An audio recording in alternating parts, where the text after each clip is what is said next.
कभी ऐसा हुआ है कि कोई बहुत ज़रूरी काम सामने पड़ा है और हमें पता है कि उसे करना ही है, फिर भी हम खुद को कुछ और ही करते हुए पाते हैं। ये है टाल-मटोल, या जिसे हम प्रोक्रेस्टिनेशन कहते हैं। हम सब इसे अक्सर आलस समझ लेते हैं, पर सच तो यह है कि इसके पीछे ना गहरे मनोवैज्ञानिक कारण छिपे हैं। तो चलिए आज इन्हीं कारणों को समझते हैं। ये सवाल सोचने पर मजबूर करता है ना?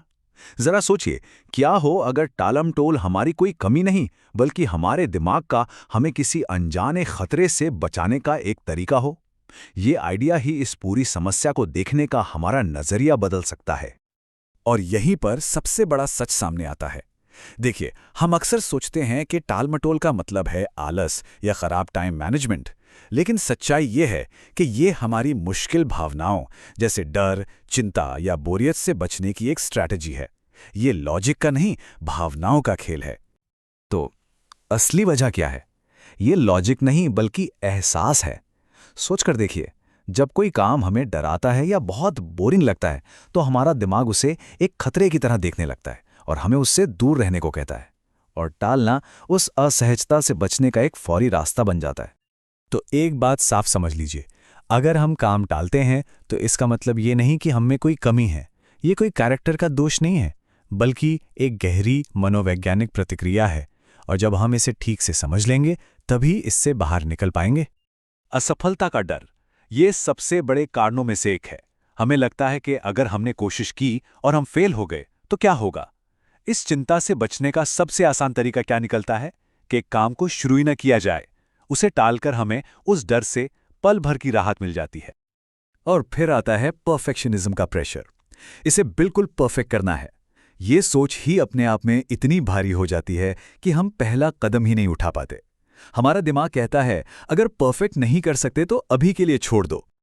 तो असल में टालमटोल एक पेन किलर की तरह काम करता है। ये उस काम से जुड़े तनाव, चिंता या बोरियत के दर्द से हमें फौरन राहत देता है। ये एक तरह की इमोशनल फर्स्ट एड है, लेकिन ये प्रॉब्लम को जड़ से खत्म नहीं करती। लेकिन इस फौरी राहत की एक छिपी हुई कीमत है। ये हमें एक ऐसे चक्र में फंसा देती है जिससे निकलना मुश्किल हो जाता है। ये एक नीचे की ओर जाता हुआ चक्र है जो हमें और ज्यादा तनाव में डालता है। वो जो शुरुआत में थोड़ी राहत मिली थी ना, वो ज्यादा देर नहीं टिकती। जैसे ही डेडलाइन पास आती है, वही तनाव और चिंता दुगनी ताकत से वापस आते हैं, और अब साथ में गिल्ट भी होता है। इसका नतीजा बढ़ता हुआ तनाव और चिंता। और जब हम घबराहट और जल्दबाजी में काम करते हैं, तो ना सिर्फ काम की क्वालिटी खराब होती है, बल्कि गलतियां भी ज्यादा होती हैं। मतलब हमने सिर्फ काम को टाला नहीं, बल्कि उसके नतीजे को भी बदतर बना दिया। और इस पूरे चक्र का सबसे गहरा असर हमारे आत्मविश्वास पर पड़ता है। हर बार जब हम काम टालते हैं, हम खुद को एक संदेश देते हैं कि मुझसे नहीं होगा। धीरे धीरे हम खुद को अविश्वसनीय और अक्षम मानने लगते हैं, जो अगली बार टालमटोल को और भी आसान बना देता है। लेकिन एक अच्छी खबर यह है कि इस चक्र को तोड़ा जा सकता है।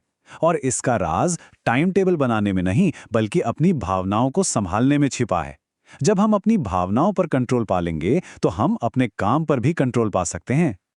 तो ये 4 स्टेप का सॉल्यूशन कैसे काम करता है? पहला, काम को इतना छोटा कर दें कि वो डरावना ना लगे। दूसरा, अपनी चिंता या डर को स्वीकार करें, उससे लड़िए मत, उसे समझने की कोशिश करिए। तीसरा, ध्यान भटकाने वाली चीज़ों, खासकर फ़ोन को दूर कर दीजिए ताकि टालने का रास्ता मुश्किल हो जाए। और चौथा, हर छोटे कदम के लिए खुद को शाबाशी दें, सिर्फ आखिरी नतीजे के लिए नहीं। इससे एक पॉजिटिव मोमेंटम बनता है। तो अंत में चॉइस हमारी है। क्या हम हमेशा उस फौरी आराम को चुनते रहेंगे, या फिर हम उस थोड़ी सी असहजता को सहकर आगे बढ़ने का चुनाव करेंगे? क्योंकि पर्सनल ग्रोथ और असल कामयाबी की चाबी उसी असहजता के पार है।